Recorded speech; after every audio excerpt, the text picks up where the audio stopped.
देश प्रदेश जिले और गांव की तस्वीर को बदलने वाले जननेता जननायक, जहां पर लगातार आम जनता के प्रिय नेता उनकी समस्याओं को देखते हुए जिस तरह से उनकी समस्याओं का समाधान करते हैं और वहीं पर जनता उन्हें चुनकर लाती है और बना देती है एक बड़ा नेता। नमस्कार, मैं अमित कश्यप और आप देख रहे हैं हंगामा टाइम्स न्यूज़। इस वक्त आज हमारे साथ में उत्तर प्रदेश के रायबरेली के बछरावा विधानसभा से 2 बार के विधायक रहे राजा राम जी हमारे साथ में। उनसे जानेंगे कि उनकी राजनीतिक जगत का जो सफ़र रहा किस तरह का रहा, आखिरकार वह उन्होंने राजनीति में जो कदम रखा किस वजह से रखा और एक लंबा समय जो उन्होंने आम जनता को दिया और जनसेवक और जननायक के रूप में उभर कर आए हैं, उनसे हम जानेंगे।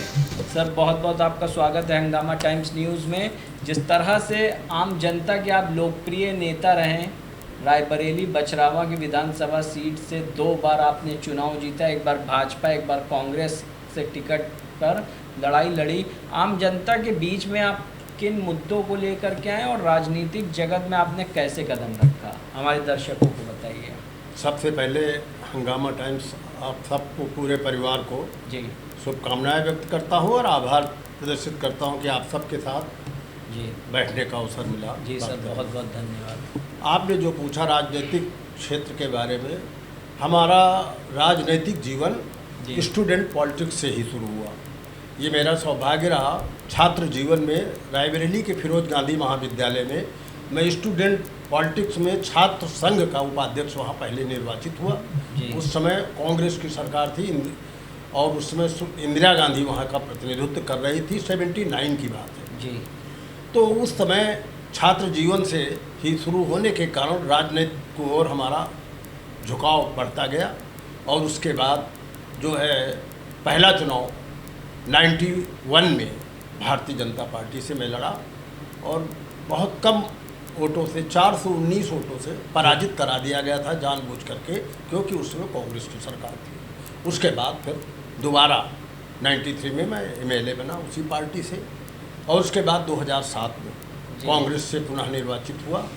और हमारा उद्देश्य, आपने कहा राजनीतिक उद्देश्य, केवल ये था कि चूँकि दबे कुचले परिवार से होकर मैं आया था, हमारी इच्छा थी कि दबे कुचले जो लोग हैं उनकी सेवा, उनकी अच्छी कैसे से वो आगे बढ़े, हमारा ये सोच था। राजनीति में आने का हमारा मुख्य उद्देश्य यही था। तो सर, हमारे दर्शकों को एक बात ये भी जाननी है कि जिस तरह से एक लंबा समय आप 2 बार विधायक रहें, तो किस तरह से कांग्रेस में भी और भाजपा में भी किन तरह की समस्याओं से आम जनता जूझती थी, जिसकी लड़ाई आपने विधायक बनने के बाद लड़ी? देखिए, जब पहली बार निर्वाचित हुआ तो रायबरेली अत्यंत पिछड़ा था। यद्यपि वहाँ का नेतृत्व कांग्रेस के वरिष्ठतम नेता इंदिरा जी और उसके बाद सोनिया गांधी कर रही थी, लेकिन गांव का विकास जिस तरह होना चाहिए था उससे नहीं हो पा रहा था। तो जब मैं क्षेत्र में चुना गया तो लोगों की इतनी समस्याएं थी, सड़कों की, वहाँ आने जाने के लोगों की, पीने की, पानी की बड़ी समस्याएं थी।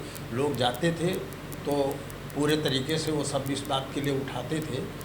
उस समय पहली बार जब मैं विधायक हुआ तो विधायक निधि भी नहीं थी। सरकार से किसी तरह मांग जांच करके उनसे निवेदन करके ही काम करवाते थे। आज के समय में विधायक निधि है तो अपने निधि से विधायक लोग करवा देते। तो उस समय हम लोगों को बड़ी समस्या जनता की सेवा के लिए करनी पड़ती थी और वो सरकार से, अधिकारियों से मिलकर ही हम करवा पाते। जी। तो सर, एक सवाल जो हमारा आपसे और है कि जो राष्ट्रीय एकता विकास मंच है, उस संगठन के आप कहीं ना कहीं संरक्षक भी हैं।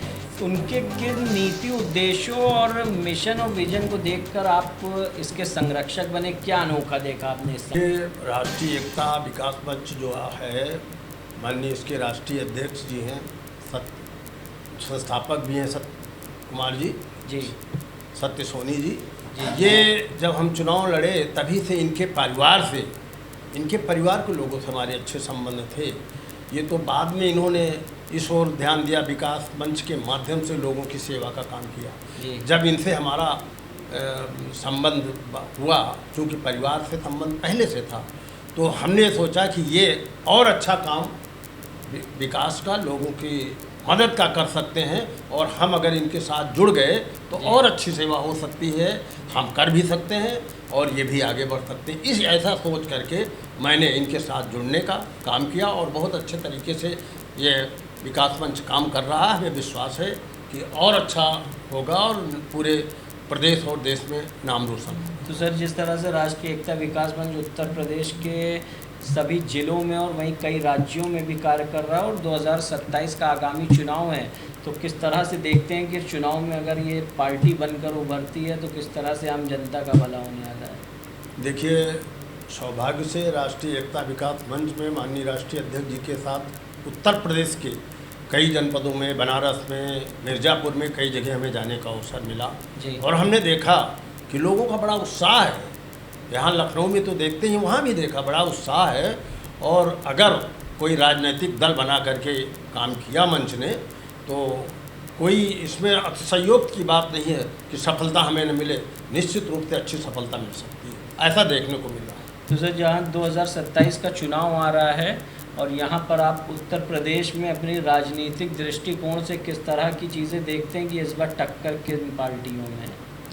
देखिए, ये हमारी जो राय है कि इस मंच को किन्हीं न किन्हीं राजनीतिक दलों से, उनसे गठबंधन करके अगर चुनाव लड़ें तो ज़्यादा अच्छा होगा। और यदि अगर गठबंधन नहीं हो पाता है तो अपना चुनाव लड़ करके शक्ति का प्रदर्शन करें।